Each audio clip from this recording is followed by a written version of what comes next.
right? And so we're going to get Lillian on here. Good morning, Lillian. How are you? Unmute. Lillian. Okay.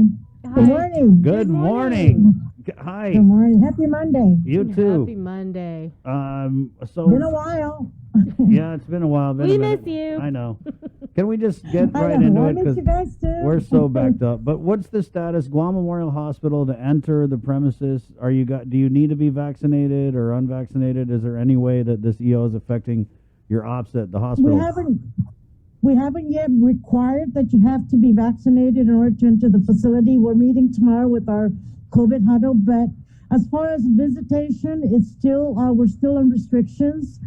And as far as the employees, we are requiring them per the executive order that they need to get vaccinated. And if they choose not to for medical or for religious reasons, then we're starting the weekly testing just to make sure that, if they are positive, then we take the necessary precautions in terms of getting them isolated, not reporting to work.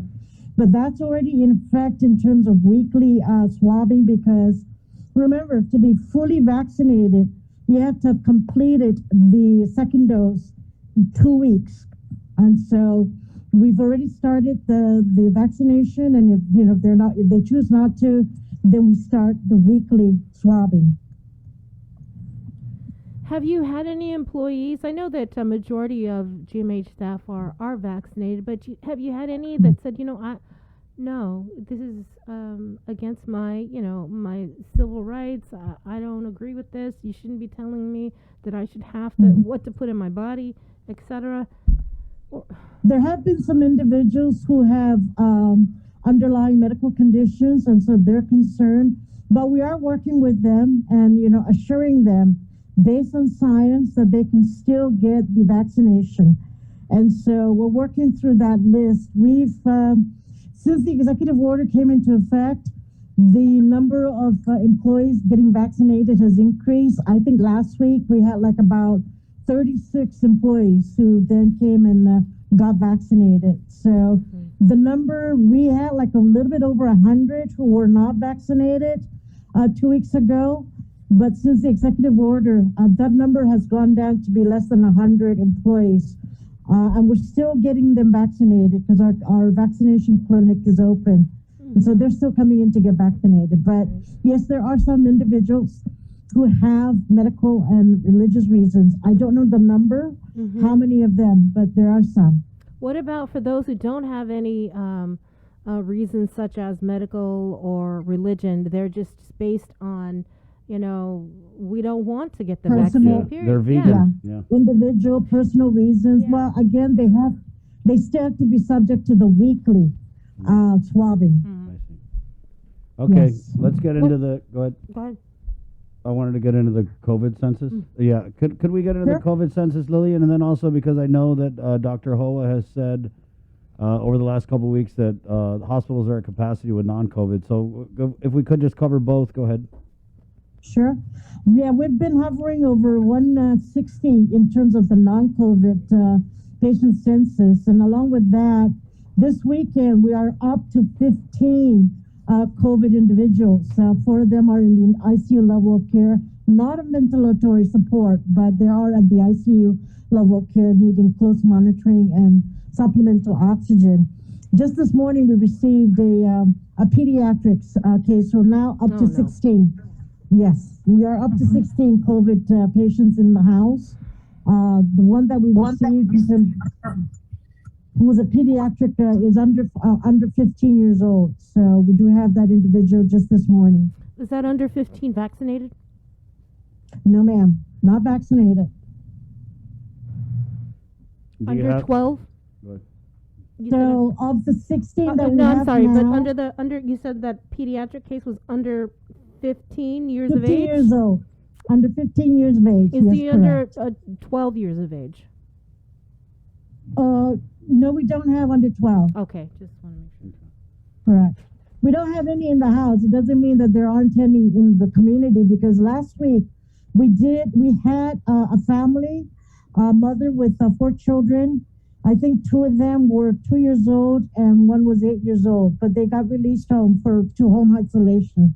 So it is going on in the community. They're just not needing, their conditions, I suppose, are not that severe.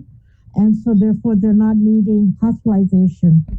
Of the 16 that we have in the house, only one received a vaccination, but it wasn't fully vaccinated by the time that she got the COVID infection. She received the first dose. The individual received the first dose, but did not get the second dose. So the individual is really not fully vaccinated. That's a lot of people in the hospital with COVID, especially for GMH. Absolutely. Have you opened And up we are any?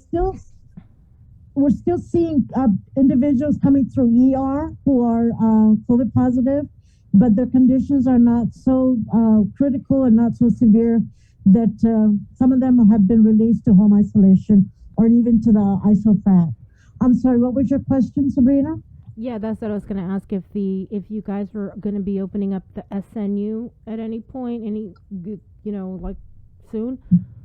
We are opening it up today, but it's only for the non-COVID patients because we do have quite a bit of non-COVID patients who really do not need to be occupying an acute care bed. So we're shifting them over to the SNF. It's still non-COVID at the SNF so that we can then accommodate more COVID patients who are acutely ill here in the hospital in Tamuini. How many are you moving over to SNF? We've got about 7 already that can be moved over to SNF today. We're also working with GRMC. I understand they have some patients that they also can be transferred over to the SNF. They're not really acutely ill, and so we're working collaboratively with the GRMC team. Mm-hmm. What about staffing, Lillian? Do you guys have enough nurses over there? You guys still have your traveling nurses? That continues to be a challenge, and it's not just registered nurses, but respiratory therapists. We are utilizing the travel nurses, and we're competing with the national, the hospitals throughout the U.S.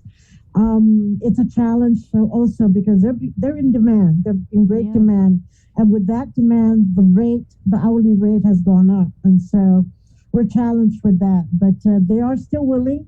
The 2 agencies are still willing to help us and send us some nurses. And so, and this is why really seriously, I know some people are not that pleased because it's an infringement on their individual personal rights. But, we need to help the community see the bigger picture, that it's the whole island that, needs to be protected, their health and safety. So we just need to work together and look at the bigger picture, the island as a community, and not just our own individual, preference and rights and issues, because this is a community battle. It's a community fight. Right. I agree, Lillian. I think, but at the same time, I think that if it is working together, then, the decisions that are going to impact, for example, the private sector, you would think that it would have been told to them and given them enough time to implement. So understand. Yeah. I think that's where it's kind of the debate, and then with it's a other lot. people, It's not just that, it's no, and the personal choice of people. Yeah. But is there anything else, Lillian?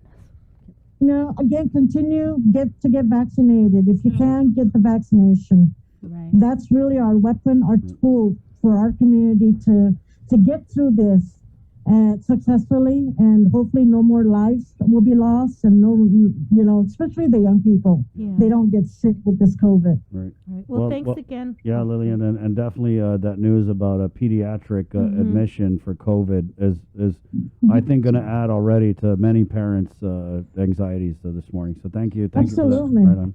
And we've seen it already in the schools. So some students are getting COVID. So. Right. Yeah, the CEO did nothing student. to address anything going on at the school level. So. Thank you, Lillian. Stay Thank safe, you Lillian. too. That's Take that. care. Okay. Stay safe. Hey, now that your PIO's on vacation, hop on anytime. Who? Just Our hop on PIO? anytime. Yeah, hop on anytime. It was a planned vacation, and Right, that's right. okay. Yeah, we're glad to have you. Okay, Lillian. All right. Take care. All right.